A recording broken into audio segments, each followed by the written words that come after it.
Cast your mind back to the moment you opened your eyes this morning.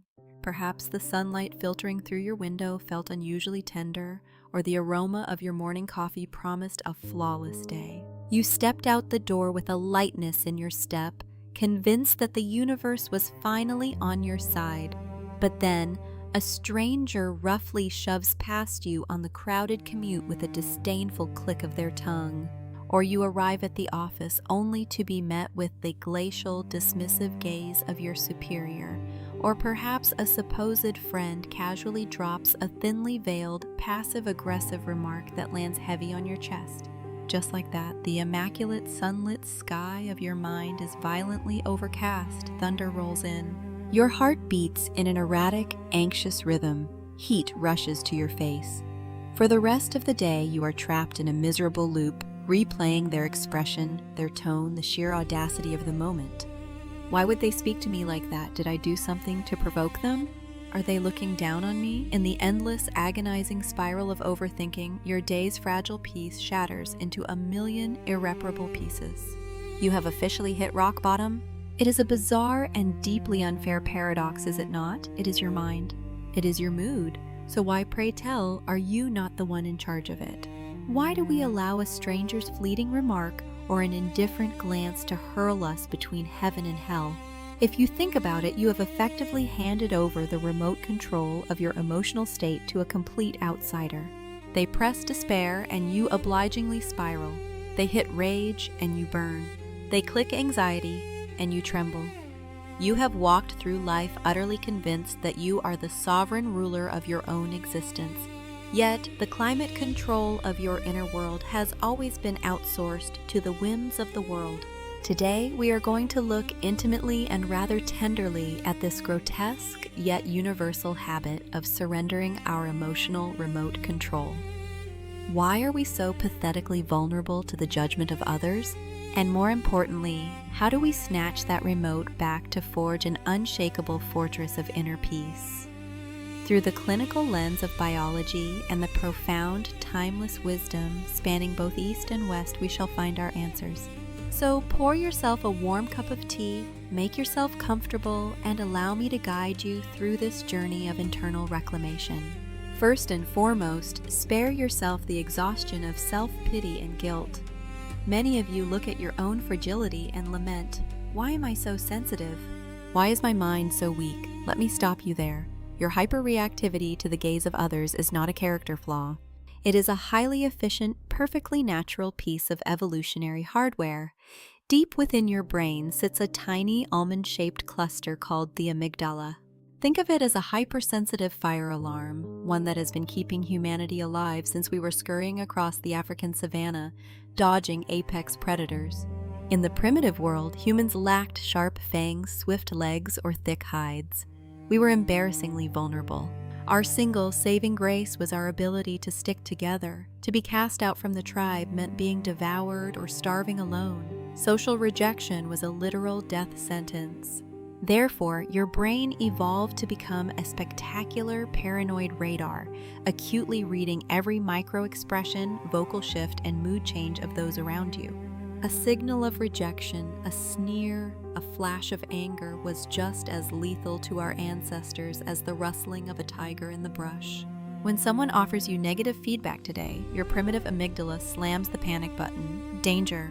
We are being exiled. Defend. Your brain floods your bloodstream with cortisol and adrenaline. Your breath shallows, your heart races, your muscles coil. Welcome to the fight or flight response. So, when your boss furrows their brow and your stomach plummets, it is merely your brain flawlessly executing a 200,000-year-old survival protocol. The irony, of course, is that we no longer reside in the savannah. Your boss's scowl is not a saber-toothed tiger about to maul you, and your friend's icy jab will not lead to your starvation in the wilderness. Yet, our primitive neural wiring cannot distinguish between a minor office spat and an ancient threat of death. This is the foundational reason we suffer so needlessly. We are operating on outdated software. So start by offering your trembling self a bit of grace. Acknowledge, my brain is just trying to keep me alive. But there are no tigers here. I am safe. Merely recognizing this biological farce is the first step out of the dark. However, realizing you are a biological cliché is hardly enough to achieve mastery over your mind. To silence the primitive alarm and become the true sovereign of your soul, we must consult higher wisdom. Let us travel back to Rome around the 1st century AD, to the minds of men who would sooner die than hand over their emotional remote control, the Stoics. Consider Epictetus, a man born into slavery who rose to become a philosophical titan, and Marcus Aurelius, the philosopher king who ruled the greatest empire on earth. Despite occupying the absolute extremes of human hierarchy, they shared the exact same formula for invulnerable tranquility. The core of Stoicism, the very marrow you must inject into your bones if you wish to reclaim your power, is this undeniable truth. There are things within our power, and there are things beyond it. Epictetus famously stated, "Men are disturbed not by things, but by the views which they take of them." It is a ruthlessly elegant observation. Think about it. The weather, the past, tomorrow's stock market, and the thoughts, actions, and words vomiting out of other people's mouths. Do you control a single one of these? No. Whether someone chooses to revere you or spit on your shoes is entirely up to their own psychological baggage. It is tragically, beautifully out of your hands. Your agony stems entirely from your delusional attempt to micromanage the uncontrollable reactions of others. No sane person stands in a thunderstorm screaming at the clouds for raining. You simply open an umbrella or step under a roof. To the Stoics, the rudeness, misunderstandings, and criticisms of others are merely meteorological events. If someone hurls an insult at you, it is simply raining in their little universe. Whether you stand there soaking wet to catch a cold or gracefully open the umbrella of your mind and keep walking is entirely your choice. Emperor Marcus Aurelius commanded Rome through plagues, betrayals, wars, and endless political poison. He was the most powerful man alive, yet relentlessly subjected to the venomous critiques of the masses. Sitting in a freezing war tent, writing by candlelight, he reminded himself in his meditations, "If you are pained by any external thing, it is not this thing that disturbs you, but your own judgment about it, and it is in your power to wipe out this judgment now." Your boss gives you a patronizing look. That is merely a visual data point. But deciding, "My boss thinks I am incompetent. My career is over. I am utterly worthless." That spectacular leap into fiction is entirely your own doing. Between the stimulus of their cold stare and your emotional breakdown, there is a fraction of a second, a sacred space. We habitually skip over it, blindly mashing the "Ruin My Day" button on the remote. Stoicism demands that you stand in that space and ask yourself, does this person's lack of manners somehow degrade my actual worth? The answer obviously is no. Their words merely expose their own lack of refinement. They have nothing to do with your truth. While the Stoics offer a brilliantly rational shield, let us turn to the East for a gentler, yet equally savage method of extracting the arrows already lodged in our chests. In Buddhism, there is the profoundly beautiful teaching of the second arrow. To live in this world is to inevitably be struck by the first arrow. The unexpected pain, the harsh critique, the sudden loss. This is the inescapable toll of human existence. The malicious rumor or the devastating breakup, that is the first arrow. Nobody dodges it. But then, in our infinite neurosis, we pick up a bow and begin firing a second, third, and fourth arrow directly into our own open wounds. Why does this always happen to me? Why do they hate me? I must be defective. I will always be miserable. Buddha taught that while the first arrow is unavoidable, the second arrow is entirely self-inflicted and entirely optional. A stranger's cutting remark is the first arrow merely grazing your skin, but lying awake at 3 a.m. weaponizing their words to assassinate your own self-esteem, that is you. They stabbed you once, you took their knife and stabbed yourself 1,000 times. Not only did you hand them the remote, but you also volunteered to be your own torturer. There is a delightful anecdote from the life of the Buddha that perfectly illustrates this. One day, a Brahmin priest, consumed by envy, blocked the Buddha's path. His face red with fury, the man unleashed a torrent of vile insults and curses. The Buddha's disciples bristled, ready to tear the man apart, but the Buddha simply stood there, radiating absolute, infuriating peace, smiling until the man ran out of breath. When the priest finally stopped, panting, the Buddha gently asked, "Brother, if you offer a gift to someone and they refuse to accept it, to whom does the gift belong?" The priest scoffed, "To me, obviously, the one who brought it." The Buddha smiled with lethal grace. "Exactly. You just offered me the gift of your rage and abuse, but I have chosen not to accept it. Therefore, it all remains yours." What a spectacularly devastating piece of wisdom.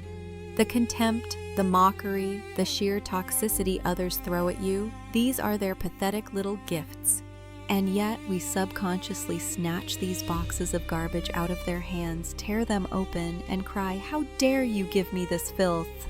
Darling, simply don't take it. If you refuse to internalize their venom and let it dissolve into the void, the poison stays rotting in their own hands. They can aggressively mash the buttons on their remote all they want, but if you have unplugged your receiver, the channel isn't going to change. Categorically refuse to wear another person's emotional excrement as your identity. It is their karma, not yours. However, we cannot stop there. Understanding Stoic and Buddhist logic is one thing. Pacifying a heart that is already bleeding is another. It is time to step into the most intimate, uncomfortable room of your mind, the Hall of Mirrors. We must ruthlessly examine the real reason why certain words bypass our armor and hijack our remote control.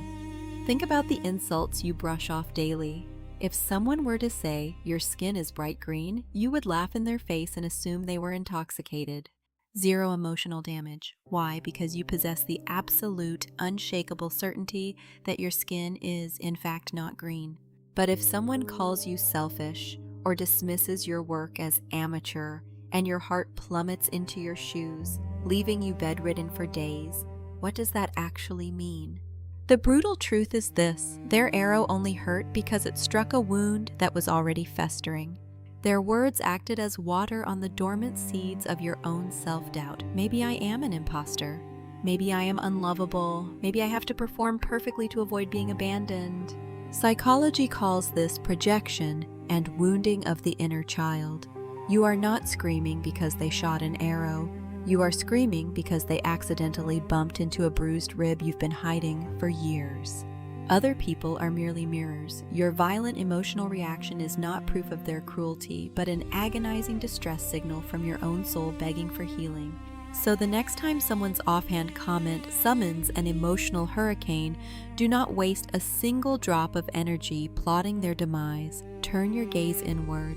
Ask that tempestuous emotion with radical gentleness, "Why am I so terrified right now? What secret insecurity did this person just awaken?" The moment you pivot from hating them to intensely, curiously analyzing yourself, the remote control they were holding turns to ash. Admitting that the trigger lives inside you is a bitter pill to swallow, but it is the ultimate liberation, because if the glitch is in your own system, you are the only one with the administrator rights to fix it. We have reached the culmination of our journey, the grand emotional detox. Let us translate this lofty philosophy into the very marrow of your daily life. Here is the 3-step discipline to construct an impenetrable fortress around your mind and permanently reclaim your remote control.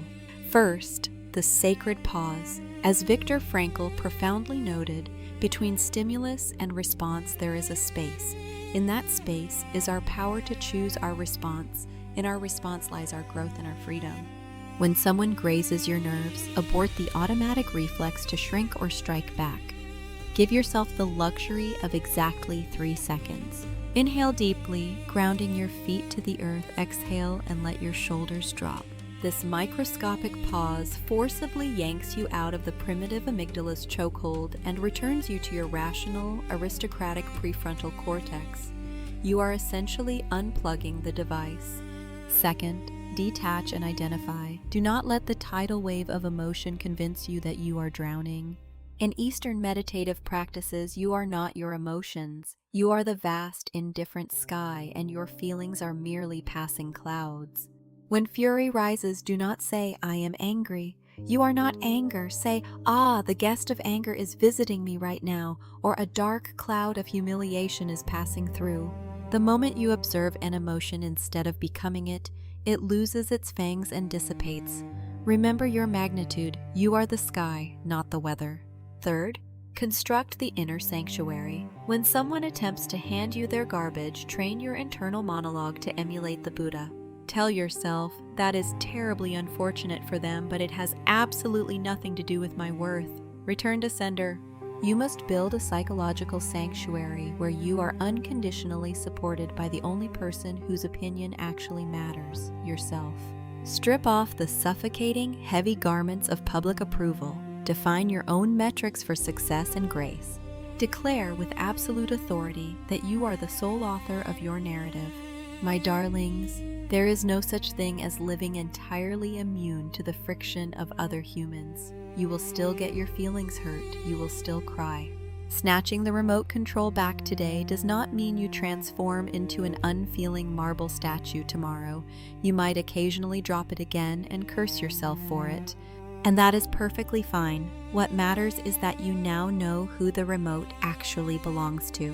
When you stumble, you need only pause, smile at your own foolishness, and think, "Ah, I handed it over again. Time to take it back." Embrace your bruised heart, elegantly decline the toxic gifts of others, and trust your absolute sovereignty over your own emotional climate.